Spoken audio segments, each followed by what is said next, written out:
എന്താണെന്നറിയില്ല, ഈ ഇടയായിട്ട് എനിക്ക് ഫ്ലവർ ബൊക്കെ എന്ന് പറയുമ്പോൾ എന്തോ വല്ലാത്തൊരു അഡിക്ഷൻ പോലെയാണ്. പറഞ്ഞു വന്നപ്പോൾ തന്നെ നിങ്ങൾ കാര്യം മനസ്സിലായി കാണുമല്ലോ. അതെ, ഇന്ന് നമ്മൾ ഉണ്ടാക്കാൻ പോകുന്നത് ഒരു ബൊക്കെയാണ്. തീർന്നിട്ടില്ല, ഇനി ഒരു ഐറ്റം വഴിയേ വരാൻ കിടക്കുന്നതേ ഉള്ളൂ. ഇതിൻ്റെ ഏറ്റവും വലിയ ഹൈലൈറ്റ് എന്താണെന്ന് വെച്ച് കഴിഞ്ഞാൽ ഇതുവരെ ഞാൻ ഉണ്ടാക്കിയതിലും വെച്ച് ഏറ്റവും ബ്യൂട്ടിഫുൾ ആയിട്ടുള്ള ഒരു ക്രാഫ്റ്റാണ്. ഈ ബട്ടർഫ്ലൈ ഒക്കെ ഞാൻ ഉണ്ടാക്കിയോണ്ട് പറയല്ല കേട്ടോ, എന്നാ രസമാണ് കാണാൻ. ഈ ബട്ടർഫ്ലൈ കാണുമ്പോൾ എനിക്ക് പണ്ടത്തെ ഒരു ഓർമ്മയാണ് വരുന്നത്. അങ്ങ് പണ്ട് പണ്ട് പണ്ട് ആരൊക്കെയോ പറയുമായിരുന്നു, നീല ബട്ടർഫ്ലൈയെ കണ്ടു കഴിഞ്ഞാൽ നമ്മൾ പോലും അറിയാതെ നമ്മളെ ആരോ മിസ് ചെയ്യുന്നുണ്ടെന്ന്. ആ, അന്ന് അതൊക്കെ ആലോചിച്ച് വിശ്വസിച്ചിരുന്നു. ഇപ്പോഴല്ലേ മനസ്സിലാവുന്നത്, നമ്മളെയൊക്കെ കാത്തിരിക്കാനും ഓർക്കാനും ആരുണ്ട്.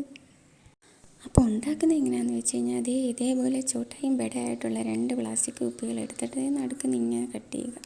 എന്നിട്ട് ചെറുതായിട്ട് വലുതും ചെറിയ പൊട്ടിൽ ഇതേപോലെ കട്ട് ചെയ്തിട്ട് അതിനകത്ത് ബട്ടർഫ്ലൈ ഒട്ടിച്ച് കൊടുക്കുക.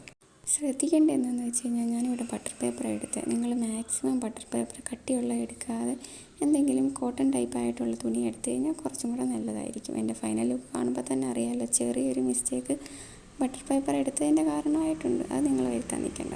അപ്പോൾ ഇഷ്ടപ്പെട്ടേ ലൈക്ക് ചെയ്യാൻ സബ്സ്ക്രൈബ് ചെയ്യാനും മറക്കണ്ട. ബൈ.